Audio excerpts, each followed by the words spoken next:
we have the great pleasure to welcome Enrique Fraga. Enrique is a Satellite and Mission Control Executive Director at GMV, an historical player in the space industry. We are very much looking forward to see how GMV is managing the cloudification and this new trend of cloud computing, moving their solutions to the cloud, offering cloud options to their new customers. I think Enrique should be online with us. Yes, good afternoon, Hello, Enrique. Welcome to CYSAT 2021. Hi. First, thank you for this conference. I guess that is, I'm pretty sure that it will be a nice future for you, and I would really like to enjoy you physically next year. And because I guess that this, is actually a very trending in this industry, and actually in the middle of a set of experts. But I'm not an expert neither in cloud, neither in security. I'm a user in this. I'm expert in satellite control, and for me it's been very interesting so far, and I'm pretty sure that I will enjoy also the next 2 days. Great. We have you as a speaker, and then you also join us at the panel. Yeah. I have had the peek at your slides. I It's know there's there? a lot of content. Yeah, no, it's looking good. I'll just ask you to stick to the 20 minutes, so we still have time for the Q&A after. And yeah, thank you. The floor is yours, Enrique. Okay, great. Can you see my little face or not?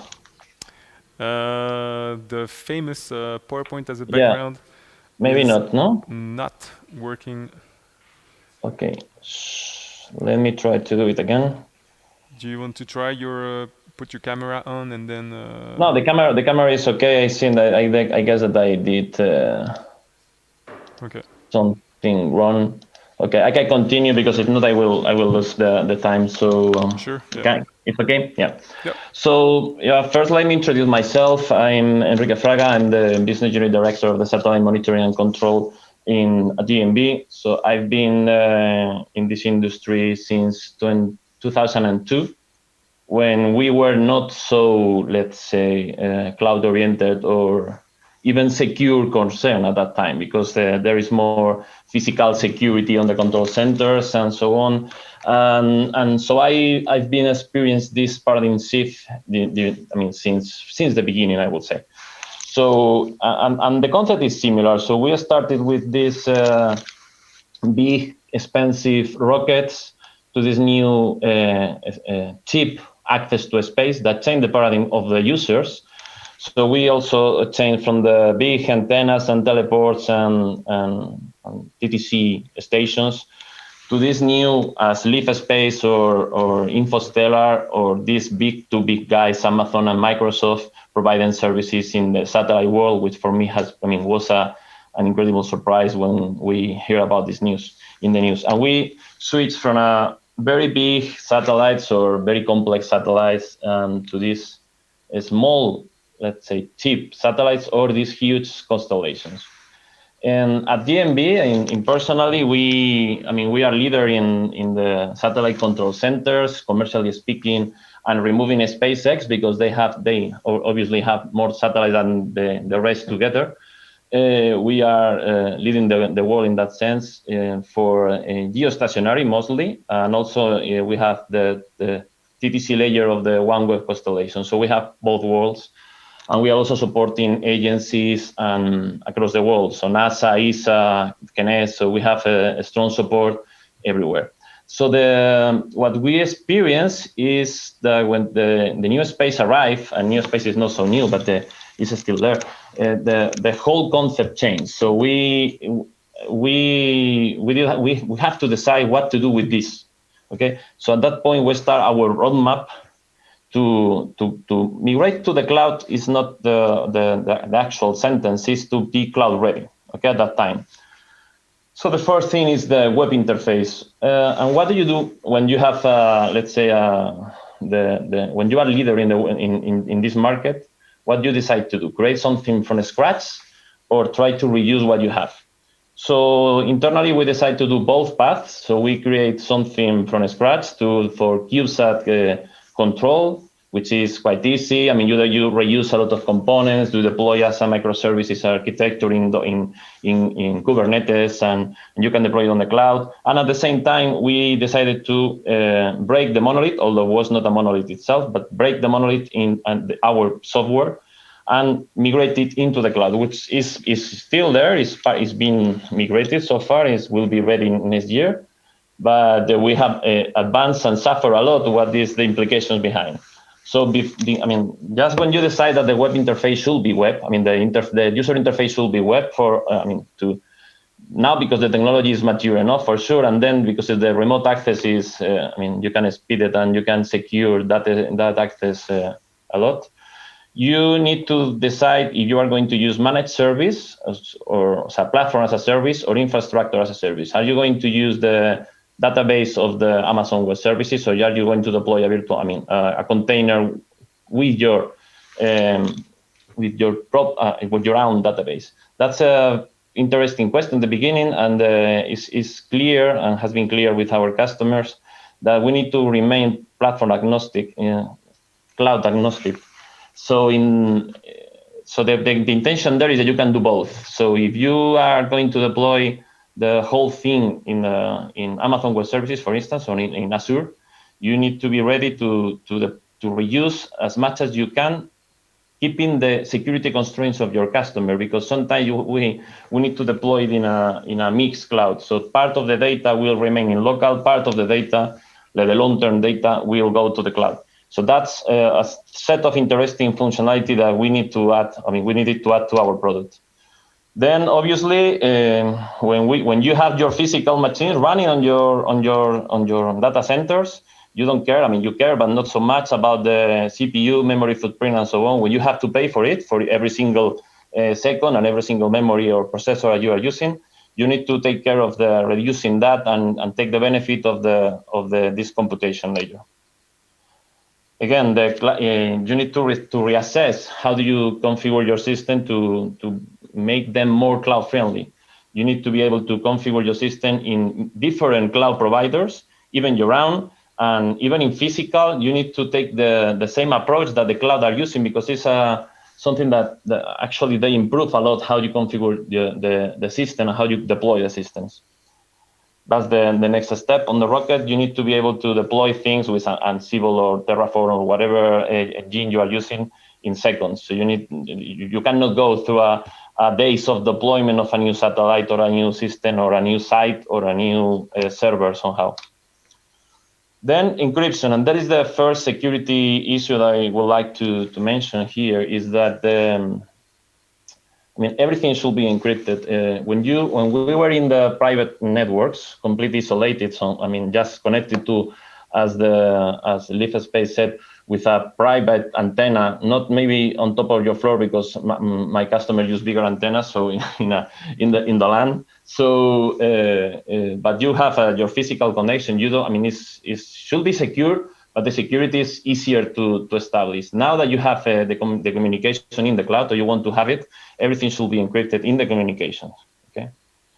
Obviously, you need to use. I mean, we have our own user management and all these two-factor and many different things that you will see afterwards. But then you also will like to use the different services that the public cloud providers are giving to you. Because if you are using them, you are taking the benefit of the security layers that they are adding to their system every other day. So that's quite important.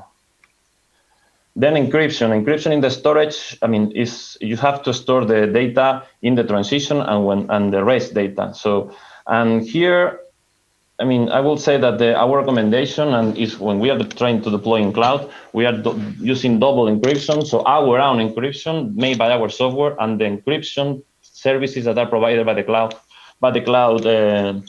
public cloud provider. Because in that sense, you have a double encryption layer. So if someone breaks the cloud provider encryption, no matter if it's difficult, but just in case, there is another layer on your data. And it's also easier if you want to transfer your data from one cloud to other cloud. Okay? backup. I mean, we see some let's say problems with some of the clouds. So you need to have backup. And in this backup, cloud backup is the backup. The backup is one of the sentences that are part of the buzzword that we hear in cloud. But also, don't put all the eggs in the same bag is also a good sense. If you are actually providing critical business, you are part of the critical chain. You cannot rely or say that the responsibility is not yours. Of course, it's yours. No matter who is taking the responsibility, if something failed, the responsibility is on the customer that is selling the product. So you need to have the backup, not only storing the backup, but have the redundancy or resilience, having multiple providers for cloud to be able to react if something fails in one of those. Obviously, latency and resilience is now part of the deployment. You don't. I mean, you need to have. I mean, when we are talking about time critical commanding, for instance, you really need to know that the latency is there. So it's very fast, but you don't know where the. I mean, you may know, but you may not know when your service is running. I mean, one of the major advantages to on-the-fly scalability. So when you have a large constellation and you want to deploy multiple control centers, it's just deploy another one, deploy another 10. Is I mean, another way of thinking. I mean, if I heard that 20 years ago, I wouldn't believe it. And obviously take care about when you are closing things, when you are decommissioning a satellite, when you're decommissioning a service, when you're decommissioning a user, cloud is quite dangerous in that sense to forget about doing appropriate commissioning. And for that, I would like also to speak about what we have been doing in cyber, because both lines started at the same time, started together, is when the space is more exposed, when the space market has been more exposed to these new services, obviously cybersecurity is more needed, and now it's obviously a must. Both are obviously a must. So an information security management system is now mandatory. We have been deploying the information security system with the ISO 20001 with different customers. I have to say that for us was very interesting in the way that we have GMB as a group. So I'm part of the GMB space, but we have a sister company called GMB Secure eSolutions that they are taking care of security, from 30 years ago for banking, telecom operators, but not in the satellite world. So they have a lot of experience there. So they are taking care of the security aspect of our world. And we have an amazing synergy between the two worlds, bringing us with very powerful capabilities from scratch. Because obviously we're ready to secure our systems because they were securing ATM machines. So that's interesting. So they are supporting us in this implementation of the ISO 27001. Is us, but also we are supporting our customers to achieve their certifications. I like this picture with this the interplanetary travel for security. So first you need to define your destination, to plan, to do the mission planning of what you want to achieve in security. Then you have to start doing the trajectory. You have to start implementing the changes. And that's very important to have the risk assessment and really trust and understand your business and secure your assets. And then obviously you need to do the position assessment to check what is going on and if you have been successful or not.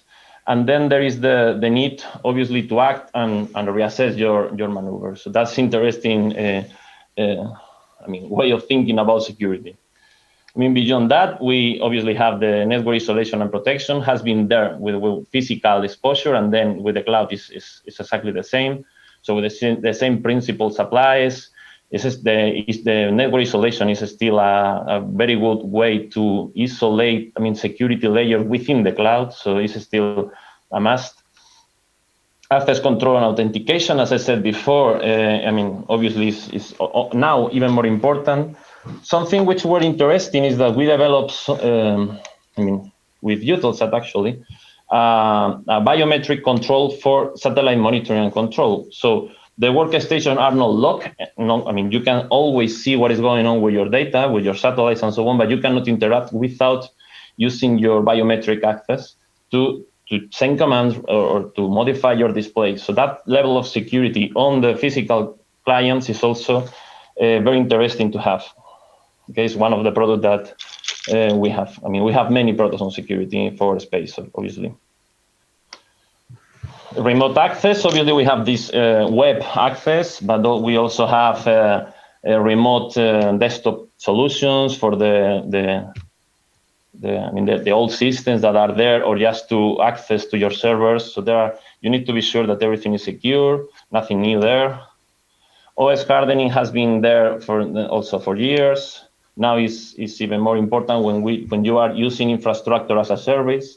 If you are using platform as a service, usually the provider take care of this. But if not, if you are using infrastructure as a service, it's very important to have this hardening very updated with all the patches, following all the secure on all the benchmarks that are provided there. Because if not, you are more exposed than before. So we had one case with this new product that we started from scratch for CubeSats. We were testing our lab and deploying in Amazon Web Services, deploying our containers there, and we installed a product to monitor the containers. In 15 minutes, we were hacked. 15 minutes. So it's just installing that, and in 15 minutes we were hacked. We need to, it was a lab, so it was not critical. We just remove it and do it in the proper way, following the hardening of the software. There's just a testing campaign. So the level of exposure of attacks that when you are in the public cloud obviously is higher, is much higher if you are isolated, because someone needs to go after you. Okay. Beyond that, it's also quite interesting when we are talking about secure installations and secure software, is the whitelisting. Okay, is denied by default, so that's very secure. Obviously, we have, you control everything that is part of your software. Anything that you need really to say what can be done and what cannot. So that's a very secure way to achieve what you are looking for, and for that. We also have our own product that came from the ATM software for the banking that harden and protect all in this case, the satellite control software. That once you install it and configure it, no one can change anything there. No one can modify a binary. No one can establish a connection. So that's a extra security layer that can be provided. Again, something which is now is part of the usual day, which was not before, is the security information and event management. That has some implications on the cloud. Obviously, you need to integrate all the systems, all the network, all equipment, all the syslog of the operating system, all the logs of your software, all the logs of the system that are connected to your infrastructure. But when you deploy this on the cloud, you realize that there are some information that stakes on the cloud provider. It's not easy to integrate those on your own CM. So you need to negotiate and to check how you perform the audits with the cloud provider and how you access that data. Because at the end, no matter what, the responsible of everything is you in the middle and the final customer for the service. So it's something to think about it at least. Then when you have the CM, you have to do the vulnerability analysis and understand the level of, the possibility and of any attack, and the weakness that you are exposing to the attacker. So that's also should be part of the culture. I didn't mention it so far, but security, and that was very interesting, and it's now part of also the daily life of my team. Security is there are many tools, many buzzwords, many different acronyms. But security is culture. It's mainly culture. Okay, so and it's very important that you train and you have the people motivated to understand what security means. So we also have our product to do vulnerabilities life cycle, which is also a way to understand what is happening in your system. And one final thing is the penetration testing. That also, we start doing this many years ago, like 25 years ago, from the beginning, and also in space, is trying to exploit system vulnerabilities. We have a different team specialized in this, that can be penetration testing and also ethical hacking.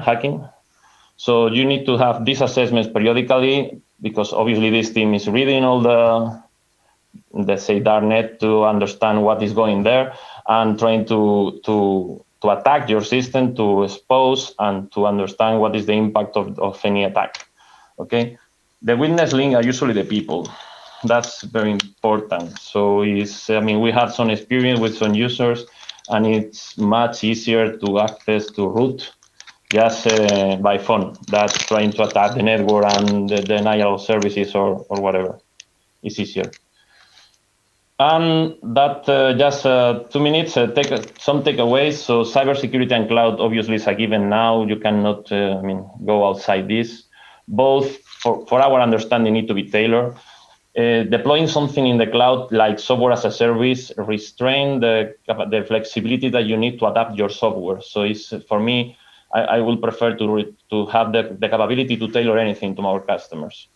Cloud provider add some security controls, but add other threats. There are more exposure there. Cloud is technology, cybersecurity is technology, but also mindset. Take care, beware of the vendor lock-in. You need to have your software defined in a way that you can deploy in different vendors. Threats and attacks are growing and happening every day. Learn from others, keep in touch, keep informed. There are security solutions that suit satellite operations. Satellite operations should be secure, are secure, and there is nothing against that. We see, all the quantum key distribution and all these things that will arrive in some years also to the nominal operations of the commercial operators. Risk assess, that's also important. And also take care about this private mix or multi-cloud that have different sense. All of them can be used. So you need to think about your system when you are deploying this on the cloud. And backup the backup. Also, as I said before, it's important that you are not putting critical data in a place that when this place fails, you don't have anything to come back and put the service again. And from the space, we always have been these remote sites that one is prime and the other one is backup, with physical, complete independent isolation, even connected to different ground stations. And now when you deploy things on the cloud, if there is a global failure on one of the vendors, you will have failures in both sides. So you don't take care. And that's the last one, okay? Thank you so much, Enrique. Again, a very extensive presentation. Thank you so much. I like the reference maybe to the event that happened last week about the OVH cloud, during which many users fell a bit short in terms of backup of the backup, which is pretty sad, but this is reality. I'll have one question that is not so much technical, and then I'll hand over to Sasha. We have also a couple of questions from the chat. From a market point of view, what is the fraction of your customers that want to deploy your solution in the cloud? How do you see this evolving? What is your take on the market traction? It's clear. For us, there are some. They have been quite far of this. The major customers, when talking about the big telecom operators, but in the last 3 years, we have seen an incredible change and mostly because they are now also launching things that are not so critical for the business. They are launching, let's say, satellites for testing specific things or more labs than operational. But when they start taking the advantage of the cloud, obviously they are also trying to migrate the rest. Okay, that for the physical one satellite big geo telecom operators. When we are talking about constellation, from the very beginning, we need to go to the cloud. They are usually having more private cloud than public cloud, or they are mainly using private cloud and then rely on some of the long-term or engineering analysis to the public cloud, because they are still wanting to have control, physical control and isolation of their critical data. But this is also changing. So something that, I would say 2 years ago was something like commercially advantage to have something that you can deploy on the cloud. Now is blocking if you don't have it. So it's a real critical change. Yeah. And last question on my side, how do they I'm talking about the users and your customers. Yep. How much do they associate with security? Do you see security specifications in the RFP you are responding to? Yes. Yeah. Yeah. So I remember the first time I see security one RFP where they came from EUMETSAT some years ago. I mean, many years ago. And now I guess that this 90% of the RFP has some level of security requirements. Some of them quite extensive and hard to achieve. Some others just to have an information security management system, which is, it's enough.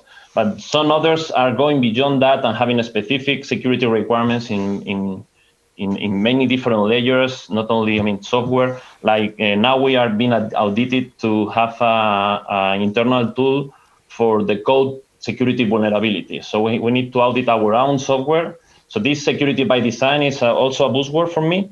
Obviously, you need to have security by design, but you also need to have security audits periodically, which is a big difference. If you have security audits periodically, you can certify your security. If not, it's not so easy. Thank you. Alex? Sure. Thank you, Enrique. Maybe Enrique, if you can stop sharing the slides so we can see your camera. That'll be nice.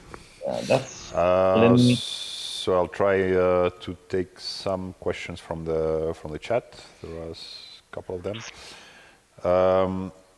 So one of the questions is actually about the storage of the keys and what kind of protections do you implement to make sure that the keys are safe and well stored? Okay. I don't know if I have the camera. I'm trying to start the video. Yeah, but, we see you. It's there. Okay. So, how to manage the keys is that depending on the case. Because, for instance, now we are. Sometimes we have our specific software for the key management. Okay, which is encrypted the software, and we have like double level of encryption, but is remaining in memory. Some others has you have to have a physical access to the keys, and then you have to load it onto the software with a specific device. And then it's stored in memory, encrypted memory to have to manage the keys with the satellites. So that's usual. The two more use approaches for the satellite keys. Then usually, we have heard a presentation talking about asymmetric encryption. So far, what I've seen is just symmetric encryption using or American specific, protocol or the AES, the standard with different key lengths. But I've never seen a RSA, for instance, encrypted protocol with a satellite so far. It would be nice, but I've never seen so far. Okay, thank you very much for answering. I don't know, Matthew, do we have any more time for additional questions? Maybe one last one? Yeah, maybe let's the one last one. So I also taking a question from the chat, and it's about your CM system. So the question is, do you define an ICD upfront to monitor the layer 7 application and space mission, or you focus more on the low-level infrastructure operating system level? Both, and that's interesting, and I guess that is quite important. You need to have both. You need to have, you need to be able to deploy an API that someone else, because our systems always need to be able to be deployed as part of other systems. So we are a system integrator, but we also are a component provider. And when you are a component provider, you need to have an API that allows you to monitor and your services, and also a good defined way on the API to have also the logs that you should be generating. That's one layer. And then obviously you need to take care of everything that are happening in the lower level, which you have another layer that is monitoring what is going on the services that are deployed on top of it. So both layers are mandatory. I don't know if I got the question, but in that sense, we have two different. Yeah, thank you very much for the answer. Okay. We have time to take one more. Sure. So I will choose, let's say, so there is another question about the encryption, and this one is about which level of assurance the software has. So for the double encryption. So I don't know if you have enough context to answer this question. No, I think that I don't have enough. I mean, I may ask if you pass me the contact, I can try to, okay. Or if I mean, in your platform, there is a way that you can, I mean, people can send me messages, so I can try to have the details and try to understand the question properly and have a right answer. Yeah. Okay, so I think then we will wrap up. Yeah, okay, and Enrique will be also with us and with you, Alex, during the panel at 4:30. Thank you so much, Enrique, for your presentation, and we will see you a bit later for the panel discussion. Thank you. Thank you very much, Enrique. Keep going. Has been a pleasure.